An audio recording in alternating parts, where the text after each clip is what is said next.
Microsoft is boasting to use a more powerful language model than ChatGPT in their much-anticipated updated Bing experience. The long-dormant Microsoft search engine is here and already creating a buzz. In an announcement on February 14, 2023, Microsoft announced that it has teamed up with OpenAI to improve Bing using AI technology.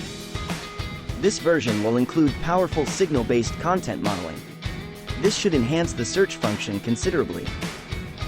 The search engine is underpinned by a cutting-edge Microsoft technology known as the Prometheus model. Among the advantages of using Prometheus is improved relevance in search results.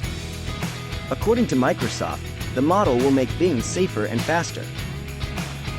The new Bing has a chat feature and a larger search bar that allows you to input up to 1,000 characters. An additional side panel with annotations and links is rendered as part of Internet search queries. Right now, users can try out the latest Bing at bing.com by visiting it directly or via Microsoft's waitlist registration page. Users can utilize the chat function to access OpenAI's generative capabilities. For example, if you wish to plan a vacation to Hawaii, you may ask Bing to produce a 5-day itinerary for you.